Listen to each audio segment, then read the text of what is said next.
Kati ne wabawo omwami gwe mulaba mu ntebe yammwe n'agamba atya bamuyise Chris Andre era nga awezezza emyaka 4 tumwagaliza naye amazaalibwa amalungi. Mwenna bazaalibwa olunaku lwa tubagamba bugambi nti happy birthday to you. Kati eno y'entambuza y'obulamu bwo mu bintu eby'enjawulo wano mu programu Sumulula. Ya byabulamu tuba tuyingidde mu kaseera kano atukusukira nga tukutuzaako ebigenda mu maaso mu bulamu. Being a World AIDS Day tugenda ndowooza kudedicatinga obudde bwe tunaasobola okudedicatingayo okusobola okuba nga tukomemorizinga olunaku olwaleero lwa nsonga kireka kitukakatako okusobola okubeera nga ate twetaasa ffe bakamwa kwogera abatulinaanye n'abalala abatuli ewala. So, Hafi alina black book erimu pages 4 n'ambirira era nga mulimu ebigambo ebiri mu capital letter byagenda okubanga atatunyonyola tunyinyonyoke. Sawa ya kunyinyonyoka. Kakati nabadde ngambye abazadde because bulijjo twogera ku ngeri ku kawuka kano ne twogera gye kavudde ne twogera olugendo lwako n'okwekuuma but because olumbe eruba lukulya oba okyajjanjaba omuntu ogenda owulyanga ebigere bikusanyalala oba okyakola kino kati tutegeeri ate kino ne kiyita wano so it's a shocker nti kati ate waliwo abaana abato abaana abato nga abazadde si be basize obulwadde abaana abato nga obulwadde be babwenoonyereza so twogere ku ngeri yo eriwo bwenoonyeza kinda kubanga kubagira naye nga babufunye bufunye kubanga ne gye babujja nabo banoonya bubi bali ku muyiggo kati abamu just baamala kizuula buzuuzi nti okay batunoonyeze banamwe batandika onnoonya. Now kakati eri omuzadde ali kusumula ssaawa zino oba omwana twewaze tutya because ebiseera ebisinga omuntu ayinza okwogera ku kintu have you ever wanted an answer nogamba kati nnyo nnyambiddwa ntya ekituufu kiri nti no abaana gye bali every day every time waliwo omwana ayingira emyaka gy'ekitiini first of all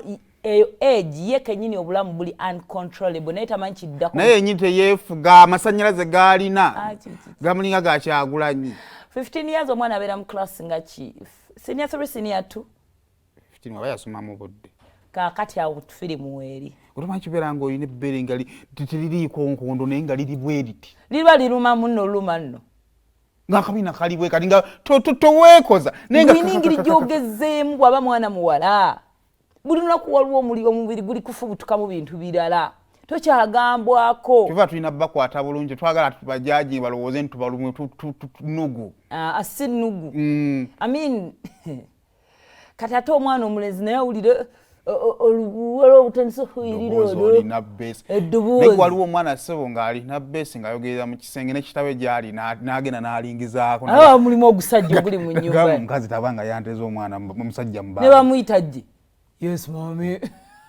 kale ate n'akuyamba ng'oli muwanvu mu kkobo oti kati ng'abazzali we bali nga bakusinga obuwanvu kati saizi ng'eya Kampala awo weeri asinga ne kitawe kati obuwanvu otayimba otuuka ng'obulamu tebuli mu mikono gyo nga mikono gya nsi yes and it is very bad because then we were fighting with only mubiri gwaffe bagalako kukakkanya nze kati waliwo omwala gwe nasoma naye nga yali afunyemu akatumbatumba kano lwakugiramu bw'ati naye ng'ekyakafuna yali awanikanga ekifuba ti ebbeere lye lirabike kati we babanga wana n'akola wati ate we yakweka ennyo aye kati bamine kamera so omuzadde awo tebigatta kati yino holiday mpanvu ya myezi 2 baddayo mu Feebo azadde nabo bali ku bunkenke yabeere nga ye first adult we waka first teen yakaweza myaka 12 n'azadde nabo tebassa pressure ku pressure muba tutte mu maduuka naye olabira ddala omusajja asaba sukaali naye ng'eriiso limu kuli ku muwalawo n'obula ogukuba sukaali gw'oguguza oba ogwambeko senga situunda I mean we really understand we've been there nze nakirabako tewali kipya mama wange yalaba kyamutabulanga oba ndeka ewaka ate n'agenda nange gyagenda naye waliyo ebivubuka bibeera bimugamba mukazi atakola mu restaurant senga ataako ayagala okuleka kati tayagala alaba atakulekedde yani it is pressure I can relate na maze kula ng'oyimukana gamba oyimukira tula wansi ne kati nzizza musango ki ate kati naye jjukira hormones ziri nnyo olaba akuboggolera kugamba ko oyagala kumuddamu alinganga akuswaza obulya buli kimu kikuswaza kati ate bwe biyingiramu bino then it was just age and the hormones zetwalwananga nazo kati ate biyingiddemu obulwadde kubanga edda oli abantu bakulu baatyanga abaana abato nobaba kati abasiba oba tebakyabasiba amakomera gajjula n'abanti kati byayingiramu obwavu banne at the end of the day bene betugenda okwogera point yetolo ya mbwavu omuzadde bwakwata omwana ye n'omusajja nga badde abbali nga boogera ng'omusajja ajjamutemera ssente abazadde bedda tebeeryanga munkwe nga munaku naye nga tajoogwa weebaka otya ku mwana we akusiba ne famire yonna n'agyavwaza nzomanyi mwendowoleza ebirowoozo byange byekisiro kati abasajja abakulu bwana bwe bweyambulira oba asumula zipu sijja kulimba ekyo kyo tekyatuukako kubanga kyo kizibu otegeera mumpereze ku messages tubeera efe kennyini abakazi abakulu ne tuli leka kati ogwo gusegula leka gutya nga guli bwere ne gukutabu nako okeyambulyo oba osumula zipu kakati nno abazadde okuuma omwana tutandikire ku katonotono ke mumanyiiko kitandika ng'oli mwe kennyini nga musaze nti mugenda havinga omwana naye tukomawo mu Uganda yaffe most of us we don't plan our first kids abaana abasinga bona I missed my periods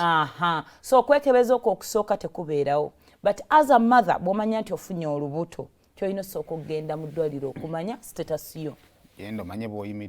bw'oyimiridde bw'osangibwa ng'oli mulamu alhamdulillah bw'osangibwa ng'oli mulwadde we tugenda otandikiraawo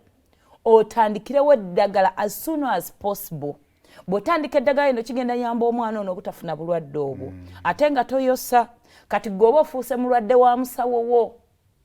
era ajja kuwagamba owulira otya tova wa musawo nga tofunye ennamba ye lwowuliramu obubi bambi oba ofuuse muntu wajja kubanga akulabirira so okwekebeza nga lwotegedde nti oli lubuto kintu kya kikulu nnyo ogenda kuyamba mwana muleke okwekumira mu ddinayo olubuto olufunye otandise kwebikiro yambala majiga ga jaketi okitegeera toyagala genda mu ddwaliro mumanyi tukimaye yesebwa obudagala bw'omusaayi and all that ne kati eno yensonga enkulu kuba buno obudagala bw'omusaayi tumanye eyo mufumba ebikoola ne mubeerawo naye ate bamama babimalanga naye ate obulwadde mama tagenda kukimanya so genda mu ddwaliro bamanye w'oyimiridde kakati sawa y'okuzaala abasawo because oyina ripooti yo yonna wonooba ozaalidde bw'ogenda botya wobadde omira eddagala lyo bajja kumanya because baconsideringa nnyo omukyala ono ali HIV azaale normally okusevinga omwana naye singa viral road ebeera nga eri waggulu nnyo eri very high naye byonna ogenda bimanya otya ng'obadde wegenda nowekebeza n'omira eddagala bino viral road saazi osigenda binyinyonnyola paka ng'ogenze mu ddwaliro webeera high then nga naye otuuse okuzaala obanga tebagimanyi obadde tonywa ddagala naye nga bakebedde kuba buli banogenda mu ddwaliro bajja kukebera ovairod kale mu bufunze ng'omuwendo gw'obuwuka gw'olina mubiri gwo mungi nnyo musaayi waba buno obuwuka bumultiplying nga kyova laba nti woba weegaddanza ejjo n'omulwadde otoli mulwadde muganda wange kubanga ko kati tekanna multiplyinga mu musaayi gwo kyova twogera ku indo period ey'emyezi 3 tuba tukkiriza nti buba bwaludde yes so ogenda kumanya viral load yo weeyimiridde ng'ogenda mu ddwaliro then abasawo bayinza bajja consideringa C-section olime kusiiga mwana ono bulwadde bw'ozaala omwana naye abeere ku ddagala ebyo nabagenda bigamba ng'ogenza mu ddwaliro abakyala bali embuto mugende mu ddwaliro singa aba yasiigibwa kubanga bw'oba bamusevinze eyo omwana asobola obbanga mulamu ne waaba tewamusiiga balina eddagala basawo bebaconsideringa eddagala lyebamuteekako maybe okupreventinga naye era waliwo period I have a friend like yalwala naye n'azaala abaana be naye ng'ali nnyo under waaki y'abasawo so every time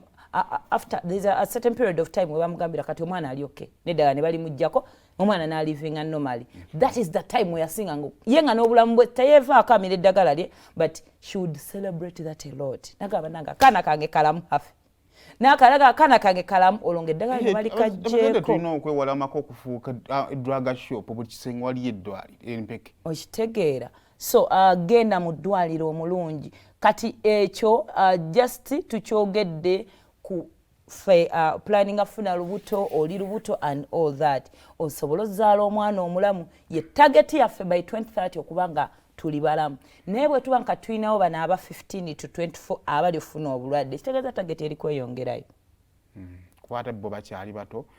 balina emikisa gy'okusiiga bato bannaabwe n'okusiiga bano abakulu abalowooza nti ate bo si balwadde kati eri omuzadde ne gavumenti twebuulirireko because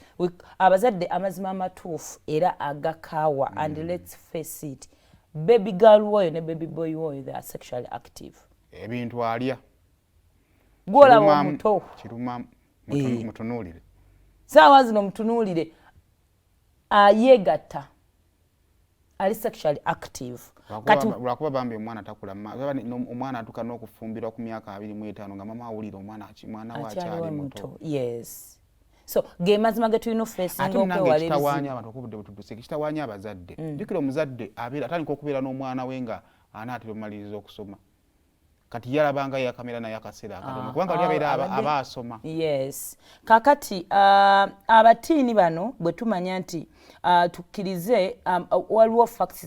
ze tumanyi nti abaami basiiga nnyo abakyala siriimu adana abakyala be basiiga abaami geega amazima now bano abaana abato bamujja nnyo ku bantu abakulu mu science gwe tusoma cervix y'omwana omuwala ekula ku myaka 18 kati bw'abanga tennakula below that age kabeera waliwo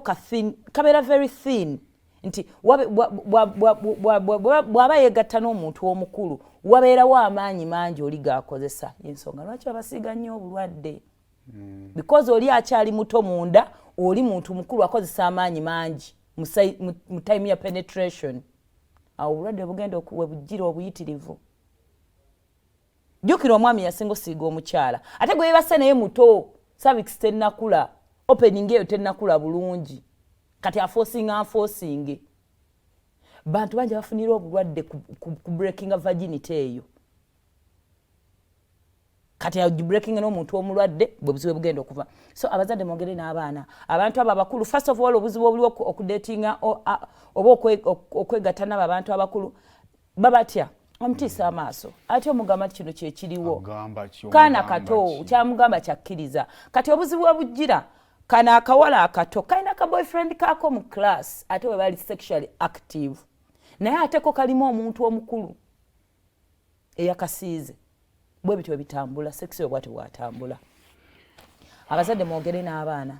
let a be a bw'obanga omwana omutidde nkitegeera as a parent oyinayo relative we gwayagala oyinayo omuntu gwasobola okuopeningira up weetuli ffe tuli basomesa lwakuba nti olaba bino byonna tubyogera bannange gwagenda okukaaba anti kati weesibe bbiri omanyi kino kyekiriwo kitandike butandisi you can start opening ng'otandikirawo nakyo nawe nabadde nekyogerako nti tugenda tunula mu mboozi ze ezedda is about relationship tandika okumunyumizangako mpolampola bale nalinako ku boyfriend twakola bwetu ne bwetu bw'omunyumiza naye atandika oba olina ebbanja ly'omuwola mami wabanyumiza nze lwaki simunyumiza ajja kubuulira kyekiri oba okyegera egenda nga weditingamu mpolampola